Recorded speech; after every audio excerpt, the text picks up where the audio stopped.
So this is a new project I'm about to start, and I've had this paper mache house sitting in my stash of things for quite some time. I don't know why I bought it. I guess I thought it was cute and I could do something with it. But as I said, I've had it in my stash for a long time. Now it looks like, and I don't remember doing this, but I must have, it looks like I did one coat of gesso on this at one point. And this does open up on the top. And the other thing I found in my stash, besides the house, was this box. Now this box, I don't remember what came in this box, but it's kind of cute, and that's probably why I held on to it, because it's got this little drawer that slides right out and in. So I'm thinking to myself, what can I do with these two pieces? And I think what I'm going to do is I'm going to mount this on top of this. I'll turn it so you can see it. So it'll look like this. And I'm going to decorate the house and the box below, and I think I'll put some journals inside the drawer, small little signature sets, maybe themed, one on travel, like travel notes or recipes and things like that. And in this one, I'm going to make a little bigger journal that'll go inside the house. And this could be a very small mini scrapbook of some sort. And when it's all together, I'm going to call it the Book House. An original title, I know, the Book House. So the first thing I've got to do, well, the first thing I would have done was done the gesso on the outside of this house. I was thinking I should gesso this as well, but I really like the finish of this box and the color, so I may leave it just as it is, but I may put some treatments, something along the edges and on the front of this later. I don't know. So I'm going to set that aside for now, and I'm going to concentrate my efforts on this house. And I thought, rather than paint this house just to give it something to cover it over, I would take some old text pages, old dictionary pages in an old book, tear those up into little bits, and glue them with matte medium all over the outside of this house and on the roof, just as a start to give it a base coating. And then from there, I'll add more layers of other embellishments to build this house up. So that's what I'm going to do right now. So I'm going to take the top off first. I'm going to concentrate on the house itself. Now I have these cutouts in here as well, but I think I'll just fold pieces of the paper over top of them. Now I've got my gesso. This is just gel, or not gesso, sorry, this is gel matte medium.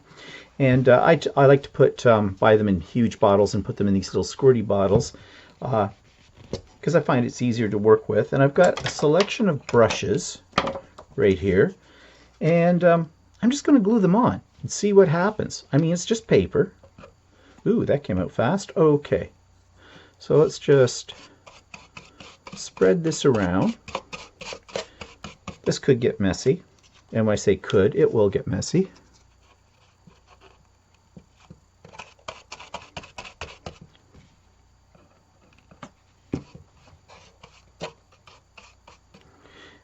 And just carry on, ripping up pieces and just sticking them down. Now, as I said, I'm not sure what to do about these windows, but I think what I'll do is I'll just glue right over top of them, and then I'll sort of press them through and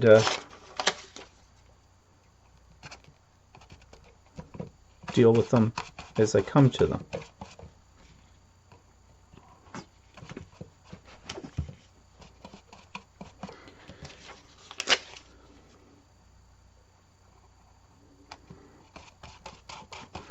And I don't want these to go in a straight line. I am tearing them up, but I want them, oops, maybe a little bigger piece than that.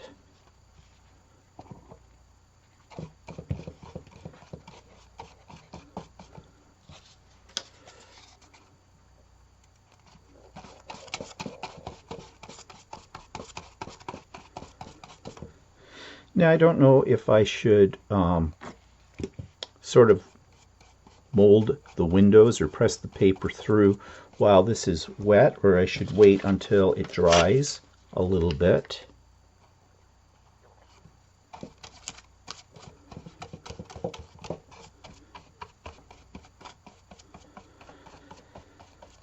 I think I should let it dry a little bit, and then I can sort of cut those out.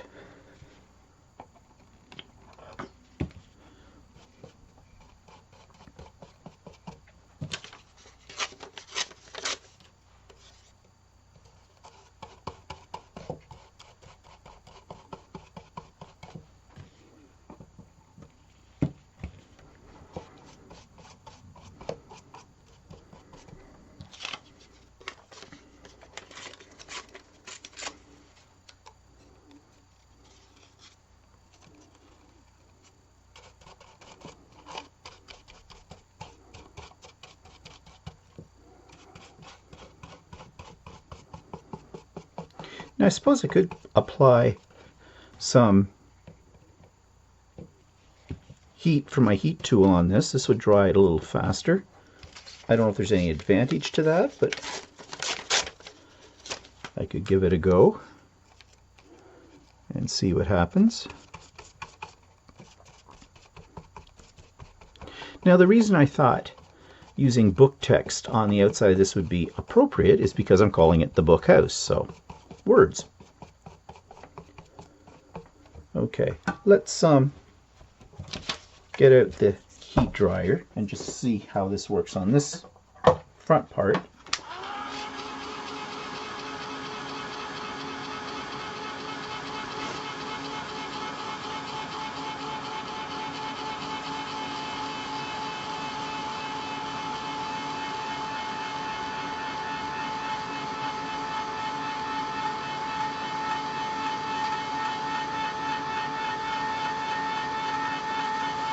Now I'm doing this because I want to see what's going to happen when I try to cut out these windows. And I'm debating in my mind right now as I dry this what I should use. I suppose an X-Acto knife would probably be the best way to go. But I think I need to have this really dry so that... Now I'm thinking that maybe I should just cut little X's into them in each square and fold the paper back onto the inside.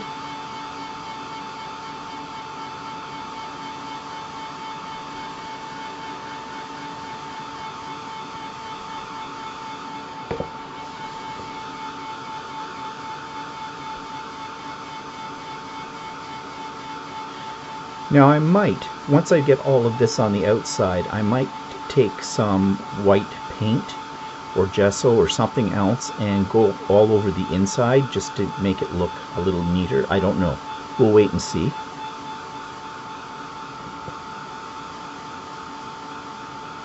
Okay, this is going to take a little bit more time, so I'll come back when this is dry.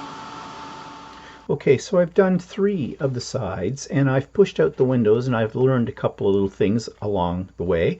One, leave a lot of overhang at the top so you can fold it in on the inside. And with the windows, dry them slightly and then just punch them through and apply your gesso inside and stick it all down. It does get a little messy, so if you're afraid of getting glue on your hands, well, I'm sorry, but you're going to get glue on your hands. So I'll show you what I mean. So I'm going to do this side,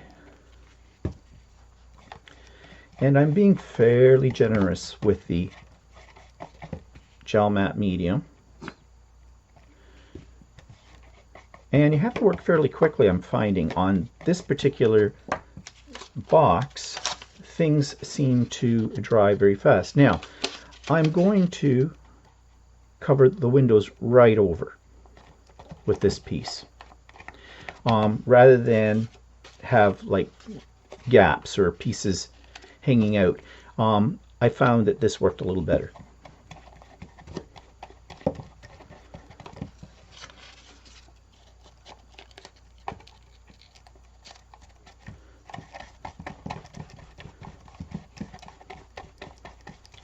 Now I see I've got a little piece hanging over here that doesn't have anything on it, but you want to know something? I'm out of dictionary paper and I have this, but it's a different color. And although I may do some colorizing of this later. Right now, I'm just not going to worry about that piece. It'll all blend in. So first thing I'm going to do is just see inside. You have this. It's very messy inside, but we're not worried about that. I just want to get that overhang piece secured.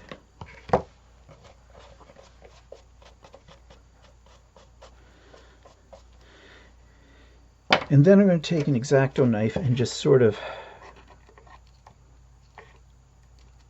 punch these windows out. I'm just sticking my finger right in.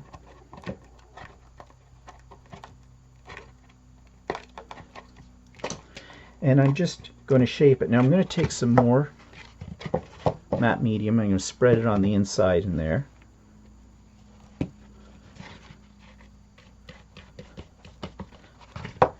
And I'm just using my paintbrush and sticking it through each window hole.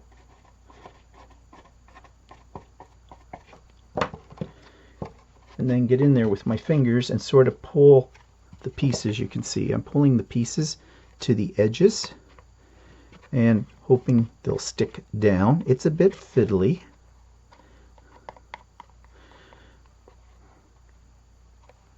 But you know, I'm not get out my words here. I'm not really worried about how rough it looks on the inside, because I said I'm going to paint this or something, and it's only the inside. Nobody's going to really see that too often.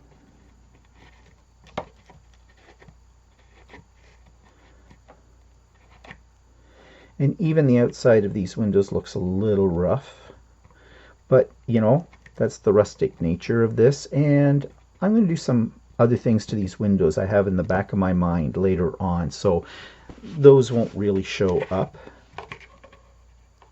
as much, I'm hoping.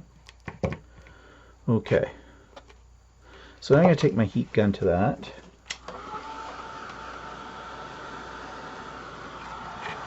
There's a chunk that doesn't want to stick, you know. So I find if I put a little heat on it and sort of use my fingers at the same time, it's like working with paper mache, basically. Well, it's glue, it's paper mache.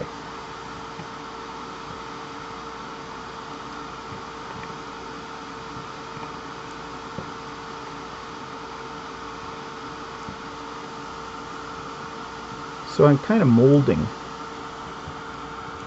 my book pages in around these areas of the windows. And of course the windows aren't staying perfectly square, but that's okay. So I think that adds to the charm of this little piece.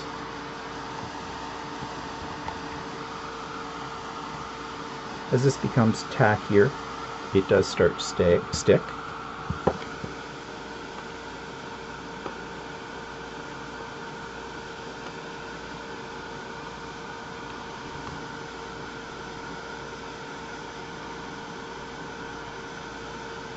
Okay, it's not completely dry yet,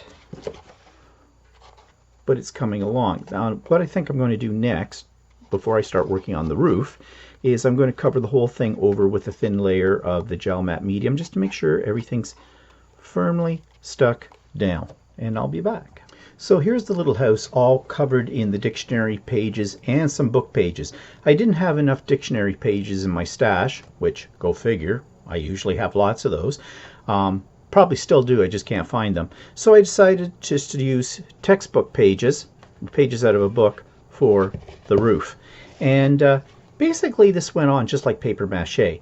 I got, especially on the roof, because I had all these little nooks and crannies that I had to stuff this textbook pages into, I basically saturated the pages and laid them on and pressed them into the corners and the crannies when it was very wet with the glue, and that seemed to work okay. Now of course you can see here I have two slightly different shades of color. This is sort of an off-white, and this is more black on white down here, and that doesn't really bother me. However, this is not finished. This, as I mentioned before, is just the base covering. Next thing I want to do is add a little distressing to this, a little color, and I'm thinking of using the Distress inks by Tim Holtz, or actually the Distress stains if mine aren't all dried up, because I've had them for years. And sort of spray them on here and dab them with a paper towel kind of a thing. I don't want the text to disappear. I want it to appear through the staining, and that's why I'm going to use the stain and see what it looks like from there. Right now I'm thinking the color I'm going to use is probably frayed burlap because it's kind of a lighter brown kind of shade, and we'll see from there what we will do. So that's going to be next on our agenda. Oh, and just as a matter of point here, I also put an extra coat of gesso over top of everything once it had dried once. So there's 2 coats of gesso basically on here to make sure it sticks really well. Now this is still a little bit tacky, so I'm going to set it aside for about an hour just to finish drying up. I did use the heat gun, and I'm a little concerned about the lid. It did go in and it comes out kind of sticky, but I think I've got some stuff that I can put around here, a little cold wax that'll allow it to slide in and out a little bit more easily, but I'll do that after everything is completely dry.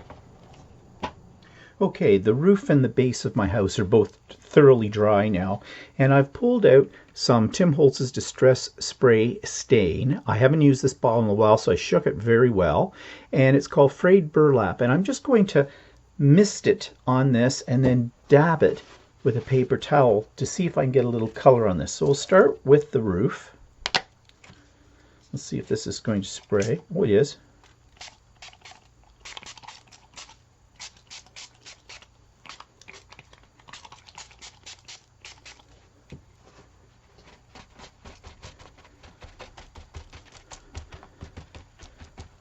Now the gel medium that I'm using, although it was a matte, is causing this to bead up a little bit, so I may need to dry between coats to get it to stick. And because this is a water soluble kind of ink, if I put anything wet on top of this, it will reactivate it. So I'm going to have to spray this with a final fixative spray, or workable fixative, to avoid that problem. Now I'm just thinking here, is this going to be dark enough? It might be if I put on several coats, so we'll just give it a dry.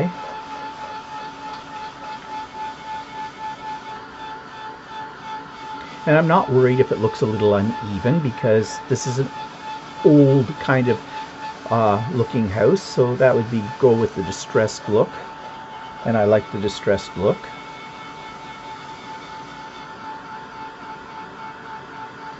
Now this dries fairly quickly, so we'll see how it darkens with a second coat. And if that does darken it, we'll determine there whether or not we need to do a third coat.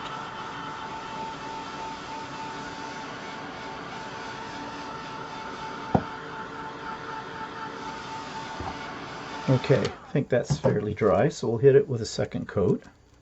And this stuff goes all over the place, so I have my work area protected with wax paper.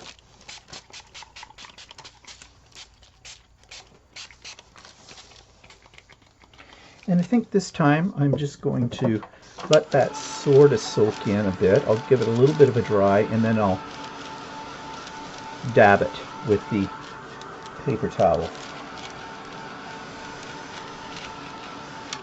Okay. Yeah, I'm liking that a little bit better. Again, if you're afraid of a mess, this may not be for you, because this is messy and you are going to get it on your hands. Now you could wear gloves, but I don't bother.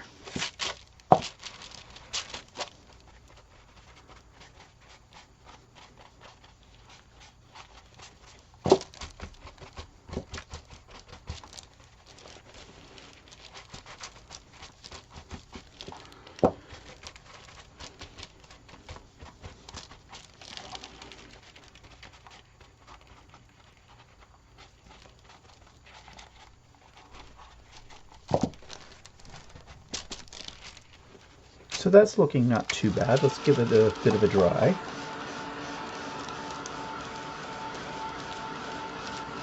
And I think this 2 coats may be enough.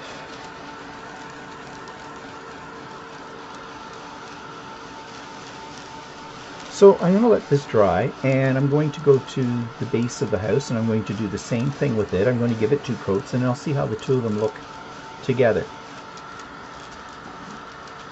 Okay, so everything is dry. I put a final fixative on top of the distress inks here, so if I add anything wet to it, it's not going to reactivate and run. And now you can see my house is pretty much complete. Now, I want to add some door and window treatments to this, and maybe a few other embellishments to the house. I'm thinking of putting sort of gingerbreading, or whatever they call it, along the gables up here, and something as well. So that'll be in the next part.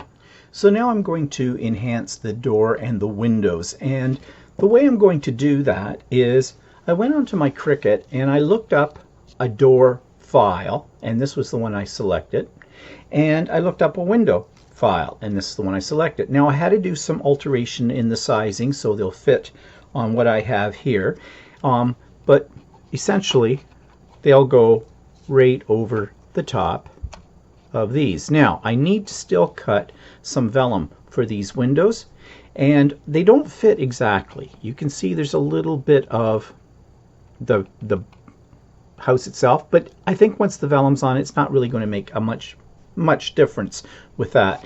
So with the door, it's ready to go, except I want to try something. I want to see if I can put a little silhouette in behind this that looks like somebody's looking out through the screen door kind of a thing. So I'm going to locate a few pieces for that, and I'm going to cut the vellum for these windows, and I'm going to assemble these. And the way I'm doing this, I'll just show you. I've got some Stays On Timber Brown ink, and this pad is getting a little dry, so I'm really having to rub it to get some ink onto it. And I'm just going to go around the edges of the window frame just to make them pop a little bit from the background of the house. And I have these little shutter pieces, which were all part of that pre-made cut file on Cricut.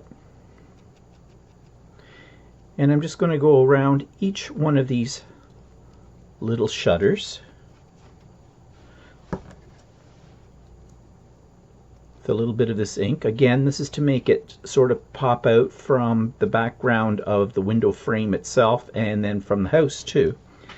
And then I'm taking some of my Tombow glue, and this has a nice little fine tip on it.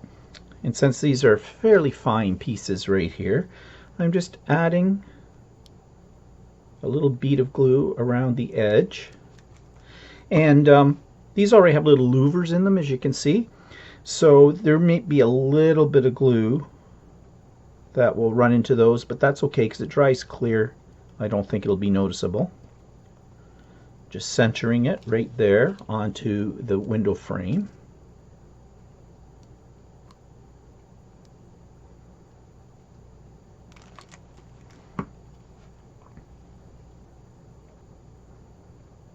Let's get that positioned.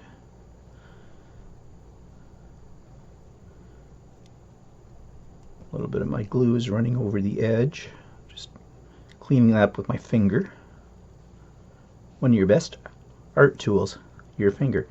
And there, we have that done. Now, as I said, I've got to cut some vellum for the back, and I have another window to go. So when I come back, I'll show you what those look like. So I have the vellum in each one of my doors, or windows, and I'm going to mount the door and the windows to each of these parts. And I'm just going to use some more Tombow glue for this.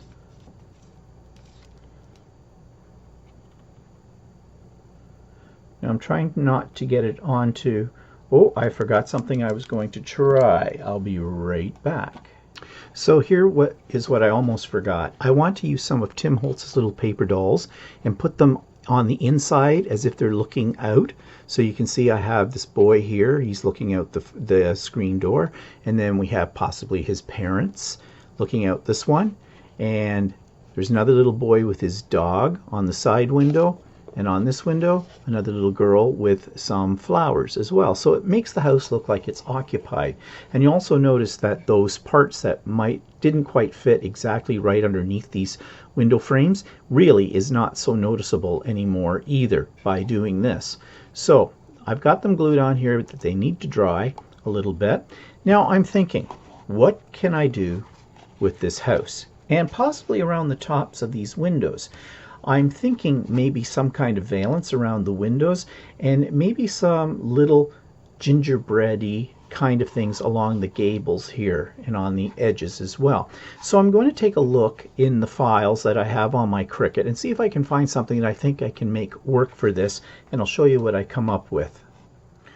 Okay, so now I put some little gingerbread or whatever they call that on the gables, the little overhang pieces, and I cut those out using my Cricut, and they were just a simple scalloped edge that I shrunk down and made into little 4-inch lengths and glued them on there. And then I added some distress stickles in sort of a browny color just randomly around the gables, and this is still wet, so that's why I'm holding on to it like this. Once that dries, it'll give it sort of a rustic look, and I put some of them around the tops of the windows and the door as well. So now I'm thinking that maybe the gables on the front here and maybe on the sides need something else, maybe like a little kind of triangular window or something like that. So I'm going to look on the Cricut library site and see if there's anything there that I could cut out that would work for that as well. So I'll see what else I find, and I'll be back as this dries. Okay, so I've added the dormer windows to this, and I thought I would just put it on this little rotating mat so you can see all sides of it. So you see the dormers on that side and up there. And this is the back. Got a little picture of a cathedral that came out of that book that I used. I never noticed that before, but that's okay. I'll just leave it there. And there we go. So now it's coming along. It looks like a bit of a rustic little cottage kind of piece. And I've not finished embellishing it yet. You noticed I put some stickles to look like gravel down on the base of this.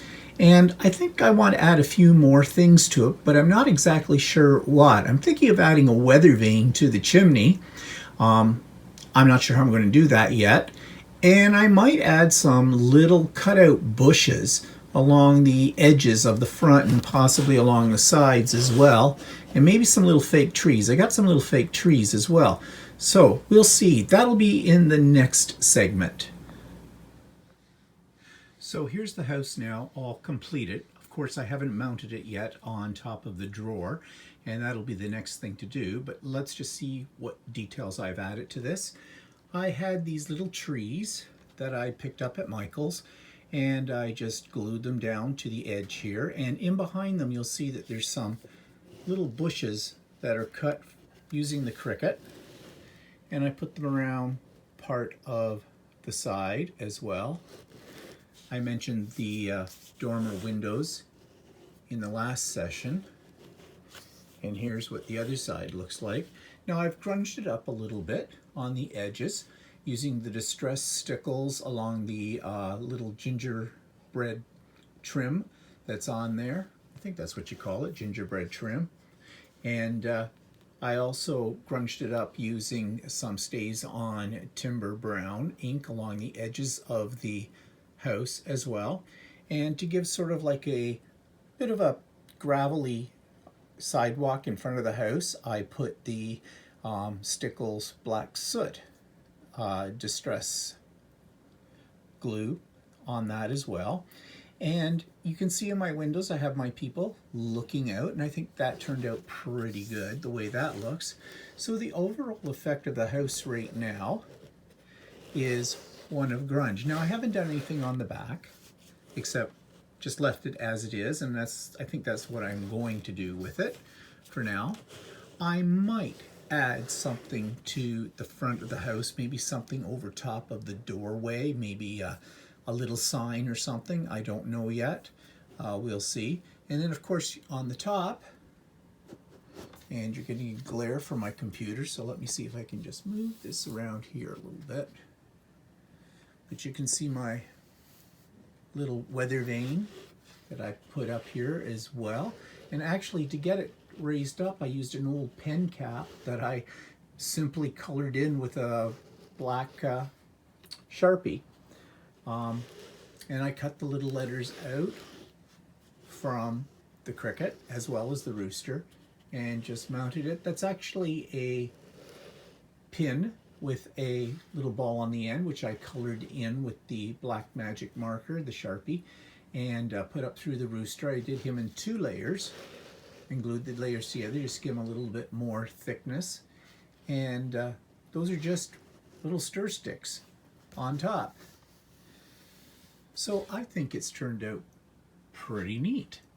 And that's going to go on top of the drawer box, which will have the little journals in it, and there'll be a scrapbook journal inside of this. So in the next segment, I'm going to start working on the drawer box. I haven't determined yet what I'm going to do to decorate it, but we'll see. Okay, now we've come to the stage where we need to do something with the drawer. And my thought is, since this house is going to sit on top of this drawer, something like that, then maybe on this bottom piece we could put a little picket fence all the way around, and then put some grassy looking stuff along that. And I've done the grass, I've cut the grass and the fence using the Cricut Maker, and I can put a second layer, overlap that, and the house will sit in the middle and it'll look kind of cute. So that's what I'm going to do now. Now what I've done is, as I said, I cut the fence pieces out using my Cricut Maker and the grass pieces as well, and I have distressed all of them with the Stays On Timber Brown ink that I used on the house edges and things like that, just to give them a little bit more depth. And so now what I'm going to do is glue them all the way around. Now I've taken the drawer out because what I'm thinking with this is I'm going to see whether or not I want to put the fence in front of it. I don't think I do. And also that'll leave this open for pulling out. But we'll see how it looks. I may have to put something else on the front of this. So I'm going to glue this all down and come back and show you the end result. Okay, so I have the drawer part all decorated, and I've mounted the house on top of it, and this is how it looks. So on the front I put some of that grass just to break up the black, and here you can see on the side my fence and my grasses. I left a black piece on the bottom all the way around. I thought about sticking something there that looks like pebbles or something like that, but I've decided no, just leave it alone the way it is. I think it's turning out really quite nice. So now I've got to put together the signatures for the drawer, and then of course the main little mini scrapbook that goes inside the house. So now what I've done is I've created the signatures that are going into the bottom drawer of the house. So let me just turn it this way so you can see this. And here's my drawer, and that just slides right out, and in it, as you can see, are my signatures. And I'll just show you how I did these. So here they are, they fit in the drawer, and I put a little ribbon around them because there are 4 separate signatures in a set. And this just keeps them all together, and also because they have a tendency to spring open a little bit, keeps them from catching on the edge of the box as it's being pulled out. So I created 4 little signatures, and what I did was I titled them each. This one's General Notes, and I had taken a picture of the little book house and I put it on my front and back covers. Now inside I did simply ruled lines, and this is on a better quality of paper. This is on basically a paper that's used for writing resumes. So it's a little heavier than copier paper, and it's got this sort of off-white color to it, which I think goes with the color scheme I've been using on the house itself. And also I went around the edges, both the front and the back, with some of the Timber Brown Stays On ink, just to give it a little bit more definition.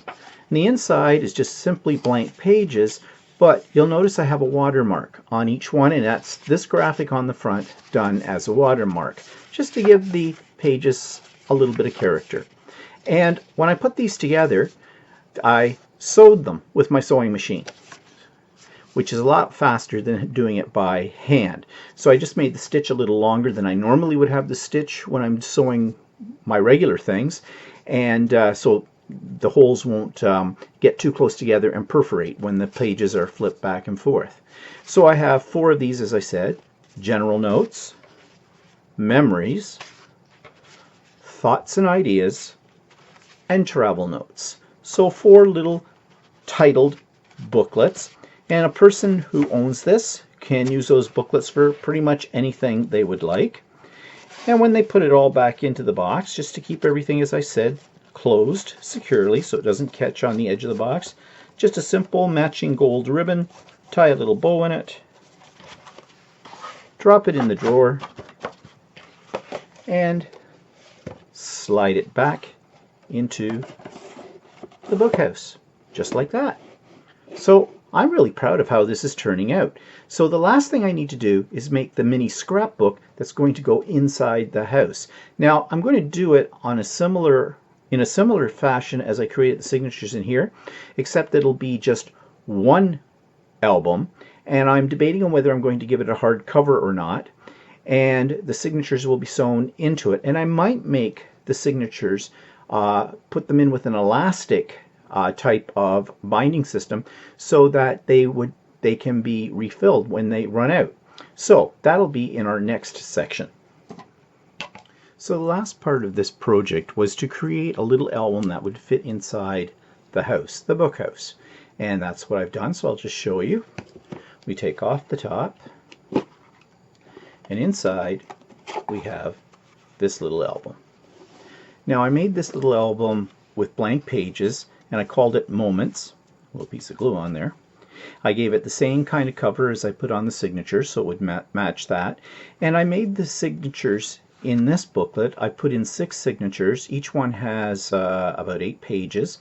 And I put them together, or held them in, with a gold elastic, which I gathered together in the center to give it that kind of design. The idea here is, when you fill it up, you can take out some of these little signatures and replace them. So as I said, they're all just blank pages. I sewed the signatures together, and that's underneath this little gold part. That's where it's tied in. And I left the tails on the gold because I think it just adds a nice little decorative touch to it. And I alternated the colors of the paper. This is the same paper as I used in the signatures that are in the drawer, except I used the off-white and white on here. And these are thick enough that I think you could actually put a little paint on them, or gesso, if you wished to. So you could use this not just for a little scrapbook album, but you could use this as a little mini art journal album as well.